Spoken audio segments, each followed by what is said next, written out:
Hezbollah has promised to continue its support of Gaza in its war against Israel after a series of electronic pager explosions.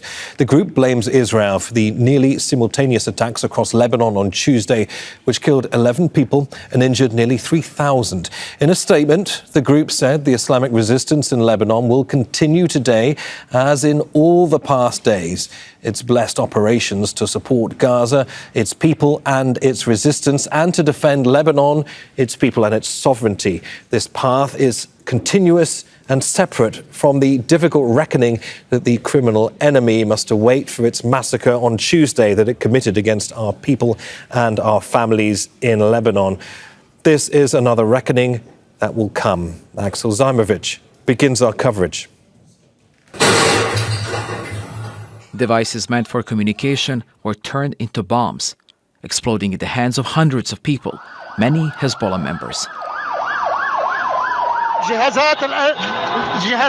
The pager devices that we have been using, all of them are exploding in the guise.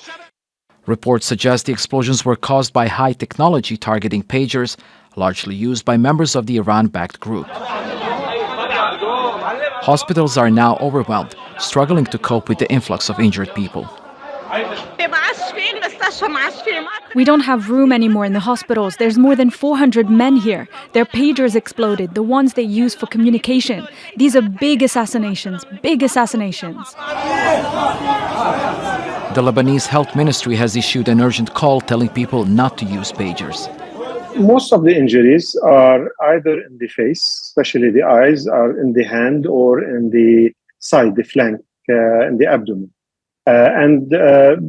The patients were reporting that these were the results of a communication device that they had with them that actually exploded.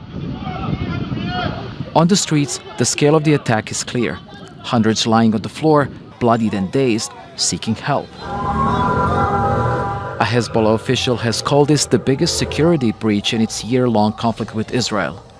Hezbollah has recently switched to using pagers as a more secure alternative after the group's leader Hassan Nasrallah called on his fighters to abandon smartphones, fearing Israel's ability to hack the devices. The switch was meant to enhance security, but it may have created a new weakness. The attacks span multiple locations across Lebanon, suggesting a coordinated and sophisticated operation. While Israel hasn't commented so far, this comes just hours after it's said to have stopped a Hezbollah attack on its soil. Tuesday's attack in Lebanon is seen as a significant escalation after months of cross-border attacks by Israel and Hezbollah. Axel Zajmovic, Al Jazeera. OK, let's take a closer look at what we know about the pagers. Pictures from the scene initially suggested they were made by the Taiwanese company Gold Apollo, but the firm says the devices were produced by a European company which has the right to use its branding. The pagers are designed to receive and display text messages using very high-frequency signals. Similar to FM radio, they're harder to infiltrate than mobile phones, which can reveal locations. Analysts say small explosives may have been installed in the devices before they were delivered to Hezbollah. Well, the founder of Gold Apollo says the pagers used in the Lebanon blast were manufactured by a company called BAC based in Hungary. Over the past 3 years, Gold Apollo established a long-term private label authorization with this agency called BAC, allowing them to use our trademark for regional sales. Our company provided label authorization to them. This is not a product of Gold Apollo. OK, let's bring in Elijah Magnier. He's a military and security analyst and joins us on the line from Brussels. Elijah, thanks for joining us. So, as I just said there, more details have come to light since we spoke in the aftermath of the attack. The pagers have been linked initially to that Taiwanese company called Golden Apollo that had licensed a firm in Budapest, Hungary, to manufacture them. One Hezbollah source says they took possession of a shipment several months ago. But let's connect the dots here. Between manufacture and delivery, something has happened here. Either they were swapped or tampered with, or what do you imagine has happened here, connecting all of these assumptions? According to the latest information from Magnier, an expert on the ground who have been examining the pagers that did not explode, because there are many pagers that did not explode, and others that just burned or just exploded partially, and others exploded fully. Now we have the information that the explosive was embedded within the lithium battery, which is a very sophisticated and strategic method, particularly because it has a dual purpose of the lithium battery, providing necessary power to electronics while also serving as a potential concealment for explosive. But that's not the end of the story. It is not only an explosive in the lithium battery only, but also there were metal balls, including within and around the battery, because there is a small compartment that was hidden that allowed the explosive and forced it to propel these very small metal fragmented outward, significantly increasing the lethality of the blast. So the battery causing itself can also shatter into high velocity fragments upon the detonation, which contribute to the damage. This is why we've seen people losing their fingers, their eyesight, their kidneys, and others, they've lost their life. So we talk here about the pager that holds, that is held close to the face or to the body, and this is why we've seen all these cuts and the high risk that caused by the explosion. Okay, I understood, Elijah. Let me take this a step further and say, well, look, if this was a sophisticated operation, it must have taken many, many hours and potentially many, many people to work almost on an industrial scale between the production of these pages and the delivery of them, of course, to turn them into weapons. That is correct. It took actually 3 months for the shipment when it was held by the customs in a nearby country in the Middle East for the Israeli to come and swap it and change the component with the explosive and the metal ball.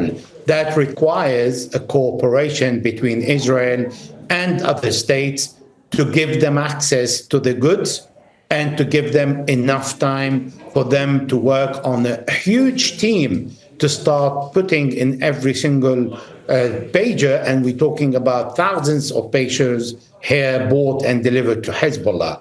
The other thing is to take into consideration, it did not require a lot of intelligence for the Israelis to understand that one shipment of thousands of pagers are destinated to Hezbollah most probably, and this is why they had all the time in the world, because Israel is assisted by most of the countries around the world, not only on the intelligence services level, but also the facility to have access to goods that are not destinated to Israel. Yes, indeed, they needed a full team manually implanting every single bomb and then linking it to the electronic circuit. There is at the same time another theory that this was a so-called use it or lose it moment for Israel, that the operation may have been close to being compromised when the decision was made to execute it. What do you make of that?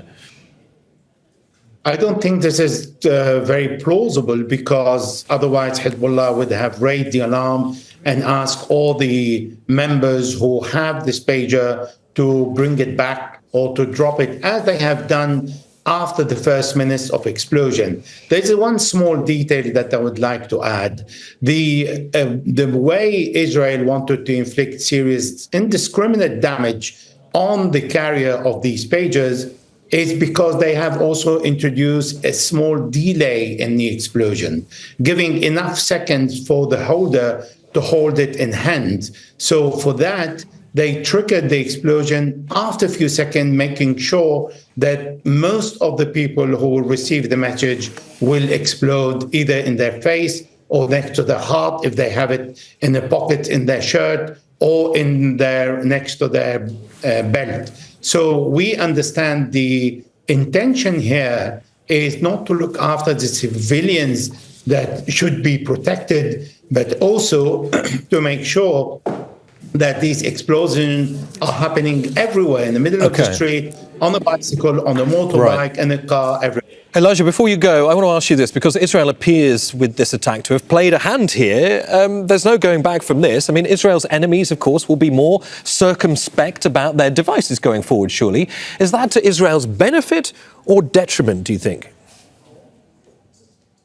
Israel benefits from this because this is the boost that Benjamin Netanyahu wanted to push away all the calls to start attacking Lebanon, as we heard from the military and the politicians, the extremists who are calling for a wider attack on Lebanon. Now we see that Hezbollah has the ball in its court to decide how to retaliate, when and against which objectives. But we understand that for the moment, this intelligence operation pushed away the danger of an imminent attack against Lebanon, but gave another boost to Israeli Prime Minister who attacked Beirut, Tehran, and Yemen, and now he's carrying out an operation at this scale that he's claimed the credit. Elijah Magnier, really interesting insight into how all of this may have been carried out. Many thanks for joining us on Al Jazeera. Thank you for having me. Make sure to subscribe to our channel to get the latest news from Al Jazeera.